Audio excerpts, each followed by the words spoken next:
প্রতিদিন সকালবেলা উঠে আমরা সমস্ত কাজই ঘরের বাইরের করে থাকি, কিন্তু এই প্রত্যেকটা কাজের মধ্যে আমরা কখনোই বুঝতে পারি না কোনটা ঠিক করছি কোনটা ভুল করছি।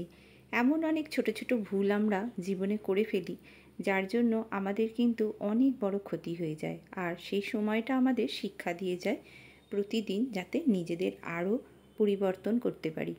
তো চলো, গুড মর্নিং বন্ধুরা, welcome back to my channel. আমি মহানগরী কলকাতা থেকে তোমাদের বন্ধু সঞ্চিতা নিয়ে চলে এসেছি আমার ডেইলি ব্লগ চ্যানেল সঞ্চিতার সঞ্চয় নিয়ে। আশা করছি দেশে ও দেশের বাইরে যে যে প্রান্ত থেকে আমার এই ভিডিওটা তোমরা দেখছো সবাই ভালো আছো, সুস্থ আছো আর সাবধানেও আছো। আমরাও মোটামুটি ভালো আছি। আজকে কিন্তু বৃহস্পতিবার, আর আমি সকালবেলা উঠে পড়েছি, তাড়াতাড়ি করে বিছানা টিছানাগুলো করে নিচ্ছি, কারণ যেহেতু বাড়িতে পুজোও আছে আর বৃহস্পতিবার একটু ধোয়া মোছা সব কিছুই করতে হয়, আর সেগুলো সবই আমার হয়ে গেছে সকালের কাজগুলো।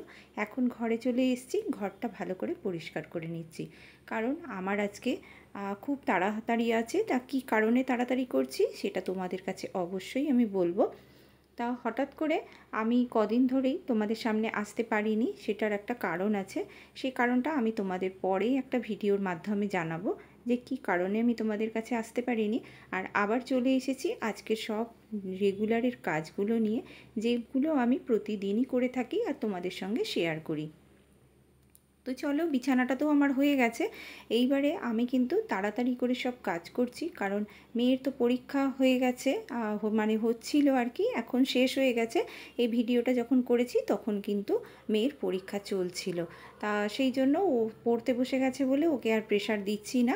সকাল থেকেই কিন্তু আমি সব কাজ নিজে হাতে একাই করে নিচ্ছি, কারণ তোমরা তো জানোই ভালো করে যে ওর পরীক্ষার সময় আমি ওকে একদমই ডিস্টার্ব করি না, বা পছন্দও করি না ডিস্টার্ব করা। কারণ পরীক্ষাটা আগে, তারপরে ঘরের কাজ, সেটা তো যে কোনো সময়ও শিখে নিতে পারবে। তো চলো, আমার কাজগুলো কিন্তু আমি প্রতিদিনের মতো সব সুন্দর করে করে নিচ্ছি। এইবারে আমি চলে যাব কিন্তু রান্নাঘরে, কারণ ঘরের কাজ আমার হয়ে গেছে, বাসি কাজও হয়ে গেছে, আর এলোমেলো কিছু বাসন পড়ে আছে, সেগুলোকে আমাকে গোছাতে হবে, রান্নাঘরটাও পরিষ্কার করতে হবে। যেহেতু আমি আজকে এক জায়গায় যাবার জন্য খুব তাড়াহুড়ো করছি। কেন যেন, আমার হাজব্যান্ডের তো ভীষণ শরীরটা খারাপ করেছে, সেই জন্য আমি ভাবছি যে আমার হাজব্যান্ডকে তো একা ছাড়া যাবে না। আর তোমরা অলরেডি এতদিনে সবাই জেনে গেছো যে আমার হাজব্যান্ডের একটা ট্রাভেলসের বিজনেস আছে। তা আমরা আজকে একটা গ্রুপ নিয়ে যাবার কথা ওদেরকে। তা আমার হাজব্যান্ডের যেহেতু শরীরটা খারাপ, সেহেতু ওনাকে একাকে ছাড়া যাবে না, তাই জন্য আমি যাব, আর আমার মেয়ে চলে যাবে ওর মামার বাড়িতে। পরীক্ষা যেহেতু এসে গেছে, ওকে তো একা রেখে যাওয়া যাবে না। ওকে আমরা বলেছিলাম যাবার জন্য, কিন্তু ও বললো যে না মামা, আমি যাব না, আমি মামার বাড়ি চলে যাব, আর তুমি যাও বাবাইকে নিয়ে। তা যাই হোক, হাজব্যান্ডের এতটাই শরীর খারাপ, আর এদিকে তো সব ঠিক হয়ে গেছে যে যাবার জন্য টিকিটও কাটা হয়ে গেছে, কিন্তু এটা তো ক্যান্সেল করা যাচ্ছে না, যেহেতু অনেকগুলো লোক, সেহেতু ওনাদের একদমই ক্যান্সেল করা যাবে না, আর টিকিটও কাটা হয়ে গেছে। সেই জন্য আমি ভাবলাম যে আমি যাব একটু ওনাকে হেল্প করার জন্য। তো সেই জন্যেই আজকে খুব তাড়াতাড়ি করছি। আজকে কিন্তু আমি বিশেষ কিছু করব না, কারণ ওদের একটুখানি ভাতে ভাত করে দেবো ভাবছি, কারণ ভাতে ভাতটা খেয়ে ওরা মানে থেকে যাবে আর কি। ওর বাবাকেও করে দেব, শরীরটা যেহেতু ভীষণ খারাপ। ডাক্তারও দেখানো হয়েছে, কিন্তু ডাক্তার বলেছে খুব রেস্ট্রিকশানে থাকতে, আর সঙ্গে আমি যাব ভাবছি। সেই জন্য সব গুছিয়ে পরিষ্কার পরিচ্ছন্ন করে একদম রেডি করে রেখে যাচ্ছি, কারণ মেয়ে যেহেতু থাকবে না বাড়িতে আর আমরাও থাকবো না, সেই জন্য ওদের একটুখানি ভাতে ভাত করে দিয়েছি, আর ওর বাবাকেও একটুখানি ভাতে ভাত করে দিয়েছি, কারণ ভীষণই ওর বাবার শরীরটা খারাপ, সেই জন্য খেয়ে নিচ্ছে। আর আমি এমনি একটুখানি দই চিড়ে খেয়ে নিলাম। আমি আর ভাত খাবো না, আমার ভালো লাগছে না আজকে ভাত খেতে। সেই জন্য আমরা কিন্তু খাওয়া দাওয়া করে এইবার দেখো দুপুরবেলা বেরিয়ে পড়েছি। আমাদের একটা যে গ্রুপটা যাচ্ছে, সেই গ্রুপটা কিন্তু পরের দিন যাবে, তাই জন্য আমরা আগের দিন বেরিয়ে পড়েছি, কারণ ওখানে পুরীতে যাচ্ছি আমরা, পুরীর উদ্দেশ্যে। কারণ আমাদের এখানে বজবজগঙ্গা পার করলেই কিন্তু বাউরিয়া, সেই বাউরিয়া থেকে আমরা যাব সাঁতরাগাছি, সাঁতরাগাছি থেকে আমাদের ট্রেন আছে, এবারে সেটা ধরবো, তাই জন্য আমরা লঞ্চ ধরবার জন্য লঞ্চ ঘাটে এসে আমরা অনেকক্ষণই অপেক্ষা করছিলাম, কারণ সবেই একটা লঞ্চ চলে গেছে, তাই জন্য আমাদের একটু বসতে হচ্ছিল। আর আমরা এই যে দুটো কুক স্টাফকে নিয়ে যাচ্ছি, আমার হাজব্যান্ড আছে, আমরা দুটো কুক স্টাফ আর আমি, এই 4 জন মিলে আমরা আগের দিন চলে যাচ্ছি। কারণ কি, আমাদের পরের দিন যেহেতু ওরা দুটো ট্রেনে করে যাবে, একটা বন্দে ভারত আছে আর একটা অন্য ট্রেন আছে, ওরা তাইতে করে যাবে বলে তাই জন্য আমরা আগের দিন চলে যাচ্ছি। কারণ ওরা সকালবেলা গেলেই যাতে আমরা সার্ভিসটা শুরু করতে পারি। ওদের টিফিনের ব্যাপার আছে সব কিছুই, কিন্তু প্যাসেঞ্জারকে নিয়ে গেলে তাদেরকে অনেকটা সমস্যা থাকে, তাদের রুম দেওয়া, তারপরে টিফিনের রেডি করা, এইসব অনেক নানা রকম ব্যাপার থাকে। তা আমরা আগের দিনই চলে যাচ্ছি, যেহেতু ওখান থেকে আমরা পুরো গ্রসারিটা মার্কেটিং করব, সেই জন্য আমরা আগের দিন চলে যাচ্ছিলাম। আমার হাজব্যান্ডের যেহেতু অনেকটাই শরীর খারাপ, সেই জন্য বাড়ি থেকে আর কোনো ব্যবস্থা করে নিয়ে যাচ্ছি না আমরা, আর সেই কারণেই আমরা আগের দিন যাচ্ছি। তা দেখো, একটা লঞ্চ এসে গেছে, এই লঞ্চটাতে করেই আমরা কিন্তু এবার ওই পারে চলে যাব। যেহেতু অনেকটা ভিড় থাকে, দেখো সব মানে জলপথেই বেশি এদিক ওদিক করে যাতায়াত করে, আর আমাদের এই লঞ্চ ঘাটটা আছে বলে কিন্তু আমাদের খুব সুবিধা হয় আমাদের এপার থেকে ওপারে যেতে। তো এবারে তো দেখো সব লোক নেমে পড়ছে, এবারে আমরা কিন্তু উঠে পড়বো। এবার উঠে পড়ে ওই দিক থেকে আমরা দেখো পার হয়েই এসেছি প্রায়। আর এইটা আমার খুব ভালো লাগছিলো, যেন একটা ল্যাবের বাচ্চাকে এপার থেকে ওপারে নিয়ে যাচ্ছিল, সে কিন্তু কিছুই জানে না, চুপটি করে দেখছে যে আমি কোথায় যাচ্ছি। তা আমরা ওই পারে চলে এলাম। বাউরিয়া থেকে ওপারে চলে এসে আমরা কিন্তু ট্রেন ধরেছি, কারণ ট্রেনে করে আমরা যাব সাঁতরাগাছি। যেহেতু আমাদের সাঁতরাগাছি থেকে ট্রেন আছে সেই হেতু, তা আমরা ট্রেনে তো উঠে পড়েছি। দেখো সাঁতরাগাছি স্টেশনে আমরা নেমেও পড়েছি। আর যেহেতু আমাদের ওখান থেকে 7:14 ট্রেন, আর আমরা অনেকটা অ্যাডভান্সই এসে গেছি, প্রায় এখন 6:30। আমরা কিছুক্ষণ অপেক্ষা করব, তারপরে কিন্তু আমাদের ট্রেন এসে গেলে আমরা উঠে যাব।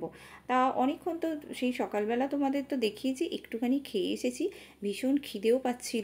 তা জিনিসপত্রগুলো সব নিয়ে আমরা চলে গেলাম স্টেশনের মধ্যে। আর স্টেশনে আমরা বেশ কিছুক্ষণ অপেক্ষা করলাম। আর তারপরে ওইখানে দাঁড়ানোর পর মানে এত মশা, আর কি বলবো তোমাদের, মশা মাছি আর নোংরার মধ্যে। এরপরে তো সন্ধে হয়ে গেল, আর নানা রকম সব অন্যান্য ট্রেনগুলো আসছিল, কিছু কিছু ট্রেন ক্যান্সেলও করছিল। তা আমরা ওখানে দাঁড়িয়ে অপেক্ষা করছিলাম, এর মধ্যেই আমরা একটুখানি চা খেয়ে নিলাম। কারণ অনেকক্ষণ খেয়েছি তো খিদেও লাগছিল, কিন্তু চাটা একটু ভালো হলেও বিস্কুটটা কিন্তু একদমই ভালো না।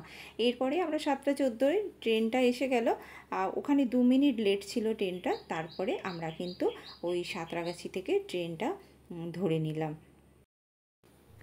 সেই কোন সকালবেলা খেয়ে এসেছি আর খিদেও লাগছিল খুব, তাই জন্য আমরা 1 প্যাকেট করে চিড়ে ভাজা কিনে খেলাম। কিন্তু চিড়ে ভাজাটা 10 টাকা করে প্যাকেট নিল, ভালো খেতে ছিল, খারাপ না। তা ওইটা খেয়ে নিলাম। আর আমরা রাত্রিবেলা খাবার করে নিয়ে গিয়েছিলাম বাড়ি থেকে, যে রুটি তরকারি, আর আমাদের যে কুক স্টাফরা আছে ওরা ভাত খেতে ভীষণ ভালোবাসে, তাই জন্য ওদের ভাত, আলু সেদ্ধ করে নিয়ে গিয়েছিলাম, ডিম সেদ্ধ এইসব করে নিয়ে গিয়েছিলাম। তা রাত্রিবেলা আমরা কিন্তু সেটাই খেয়েছিলাম। সেটা আর তোমাদের দেখাচ্ছি না, কারণ অনেকটা বড় হয়ে যাবে ভিডিওটা। তো তোমরা যে সমস্ত বন্ধুরা আমার অনেক দিন পর আমাকে দেখছো, তাদের কাছে কিন্তু আমি খুবই মানে কি আর বলবো, কষ্ট হচ্ছে আমার, তোমাদের সামনে এতদিন আসতে পারিনি। তা কারণটা তোমাদের আমি অবশ্যই জানাবো। তা দেখো আমি কিন্তু ট্রেনে করে যাচ্ছি, আমাদের ট্রেনটা তো ছেড়েই দিয়েছে, বুঝতেই পারছো, সাঁতরাগাছি থেকে আমরা ধরে নিয়েছি। এরপরে কিন্তু ভোরবেলা 4:15 আমাদের পুরী স্টেশনে নামিয়ে দিল। পুরী স্টেশনে নামিয়ে দেওয়ার পর আমরা তো জানোই ওখানে যে ওই ট্রেন থেকে নেমে এবার আমাদের তো প্ল্যাটফর্মের বাইরে আসতে হবে। তো অনেকটাই সকালে নামিয়ে দিয়েছে অ্যাডভান্স, আর এই স্টেশন থেকে কিন্তু আমরা বেরিয়ে যাচ্ছি, কারণ এইবারে আমরা হোটেলে চলে যাব। আর হোটেলের রুম তো আমাদের বুক করাই আছে, যেহেতু আমাদের এই গ্রুপটা প্রায় 72-73 জনের মতো গ্রুপটা আছে, মানে আমাদের কুক স্টাফদের নিয়ে প্রায় 75 জনের মতো টোটাল। সেই জন্য বড় গ্রুপ বলে আমরা কিন্তু আগের দিন চলে এসেছিলাম, আর সেই জন্য আমরা সমস্ত ব্যবস্থা আমাদের কিন্তু পুরীতে গিয়েই করতে হবে, তাই জন্য অ্যাডভান্স চলে এলাম। আর সকালবেলা কি করে যাব, আর এখানে না এই অটোওয়ালাগুলো, যেহেতু আমরা হোটেলে যাব, অটোওয়ালাগুলো না খুব মানে যাচ্ছা তাই দাম করে, জানো তো, ওদেরকে দাম কিন্তু করে নিতে হয়। তা ওরা কেউ বলছে 400 টাকা, কেউ বলছে 450 টাকা, এরকম উল্টোপাল্টাও কিন্তু দাম বলছে। তা আমরা যেহেতু সকালবেলা ওই একটা অটো ধরে নিলাম 200 টাকার বিনিময়, তা সেইটা করে কিন্তু আমরা এবারে স্টেশনে চলে যাচ্ছি। আর আমি প্রায় বেশ অনেক দিন পরেই গেলাম, কয়েক মাস পর। তা দেখলাম এবারে কিন্তু পুরী, মানে পুরীর যে সমুদ্রের ধারটা বেশ অন্যরকম করে সাজিয়েছে, আর ভালোও লাগছিল দেখতে। কারণ কি বলতো, সব ঝাউ গাছ বসিয়ে দিয়েছে। আর যেমন পুরীর সমুদ্রের পাশ দিয়ে গেলে আগে যেরকম সমুদ্রটা দেখা যেত, এখন কিন্তু সেই রকম দেখা যায় না, কারণ দুধারে পুরো ঝাউ গাছ ভর্তি করে দিয়েছে। আর ঝাউ গাছ দিয়ে কিন্তু পুরো ওই সমুদ্রের ঢেউগুলো আটকে যাচ্ছে, দেখা যাচ্ছে না। তা সেই জন্য তোমাদের দেখাতে পাচ্ছি না। আর এই দেখো আমি কিন্তু যেহেতু অন্ধকার আছে সেহেতু ভালো করে কিন্তু বোঝাও যাচ্ছে না। আর আমরা একদম 4:30 তখন চলে এসেছি একদম হোটেলের সামনে। আর হোটেলের সামনে এসে দেখছি যে হোটেল বন্ধ যথারীতি। আমরা কলিং বেল টিপে এবারে হোটেল যে ম্যানেজার ছিল তাকে জাগালাম, আর বসে আছি। আর সবথেকে বড় কথা কি জানো, এই হোটেলের সামনেগুলোতে এত কুকুর, আর কুকুরগুলো এত ডাকছিল, আমাদের কিন্তু বেশ ভয় লাগছিল যে যদি কামড়ে টামড়ে দেয় সেই জন্য। তা দেখলাম না, ওরা কিছুই করছে না, কারণ ওরা এইতে অভ্যস্ত, এই প্রতিদিন প্যাসেঞ্জার আসছে যাচ্ছে, এই রকম পরিস্থিতিতে ওরা কিন্তু দেখে অভ্যস্ত, সেই জন্য আমাদেরকে আর কিছু করলো না। আর তারপরে এই যে ম্যানেজার খুলে দিতে আমরা সব জিনিসপত্র হোটেলের ভেতরে ঢুকিয়ে দিলাম, ঢুকিয়ে রাখলাম। আর একটুখানি আলো ফুটতেই, যেই 5টা বাজে, অমনি কিন্তু আমরা হোটেলের মানে দরজাটা খুলে ভাবলাম এবার একটুখানি আমরা চা খেয়ে আসি। কারণ চা না খেলে হচ্ছে না, সারা রাত্রি তো জেগেই এসেছি, ধরতে গেলে কয়েক ঘন্টার ব্যবধানে আমরা পুরী পৌঁছে গেছি।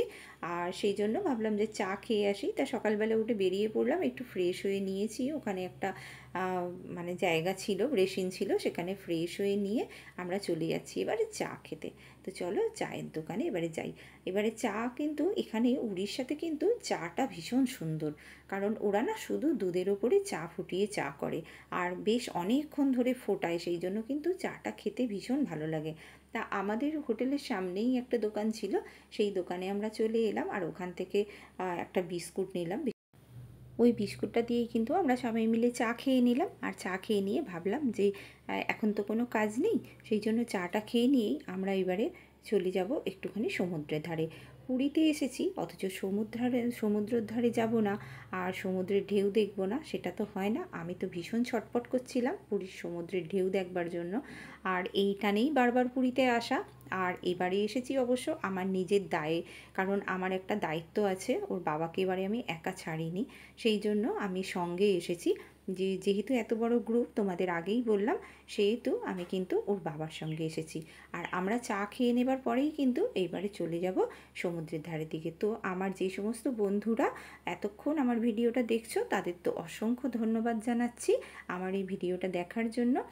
আর তোমাদের কাছে আমি বারবারই রিকোয়েস্ট করছি যে আমার ভিডিওটা একটু দেরি হয়েছে আসতে, কিন্তু তোমরা সম্পূর্ণ দেখো, তোমাদের আশা রাখছি ভালোই লাগবে কিন্তু। তো যে সমস্ত দিদিভাইরা আমাকে কমেন্ট করেছো, আমার পাশে থেকেছো, অসংখ্য ভালোবাসা জানাচ্ছি এবং ধন্যবাদ জানাচ্ছি তোমাদের আমার পাশে থাকার জন্য। তো চাটা খেয়ে নিয়েই সকালবেলা কিন্তু আমি খুব ছটফট করছিলাম যেন সমুদ্রটা দেখতে যাবার জন্য। তা ভাবছিলাম কতক্ষণে চাটা খাওয়া হবে আর আমি যাব সমুদ্রের ধারে, কারণ পুরীতে এসেছি আর সমুদ্রের পাড়ে যাব না এটা তো হতেই পারে না। তাই জন্য চাটা খেয়ে নিয়েই আমরা কিন্তু সমুদ্রের দিকে পাড়ি দিলাম, আমরা সমুদ্রের টানে। হ্যাঁ, আচ্ছা, এই যে গ্রুপ লিডার যাচ্ছে, আমাদের গ্রুপ আজকে আসেনি, আসবে কালকে।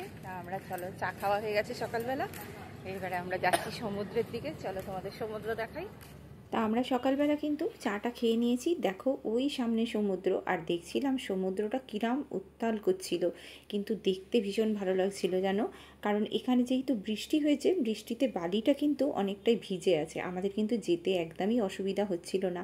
আর দেখো পুরীর সমুদ্রে যে একটা টান, সেটা কিন্তু আমরা কেউই অস্বীকার করতে পারবো না, কারণ আমরা ভারতবর্ষে, সারা ভারতবর্ষ আমরা ঘুরে বেড়াই, কিন্তু পুরীর যে একটা টান, সেটা কিন্তু আমরা কখনোই, মানে একঘেয়েমি লাগে না আমাদের পুরীর টানটা। তাই জন্য যে যখনই টাইম পাই সে তখনই কিন্তু আমরা পুরীর সমুদ্রে একটুখানি ঢেউ খেয়ে আসার বা ঘুরে আসার জন্য কিন্তু আমাদের মনটা ছটফট করে। যেহেতু আমরা অনেকটা সকালেই এসেছি, আর এই পুরীর দেখো সমুদ্রের টানে আমি কিন্তু সবাইকে ফেলে দিয়ে আগে আগে যাচ্ছি, কারণ যেন মনে হচ্ছে কতক্ষণে আমি সমুদ্রকে স্পর্শ করতে পারবো। আর এই সমুদ্রকে স্পর্শ না করতে পারলে আর ঢেউয়ে যদি আমি একটুখানি পা না দিয়ে দাঁড়াই, তাহলে আমার মনটা একদমই শান্ত হচ্ছিল না।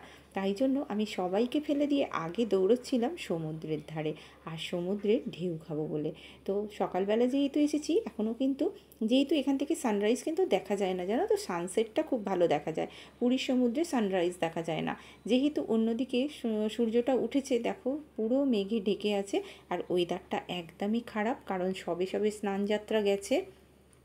এখনও কিন্তু পুরীতে যেহেতু বড় উৎসব ওদের রথ, সেই রথটা কিন্তু শুরু হতে বেশ দেরি আছে।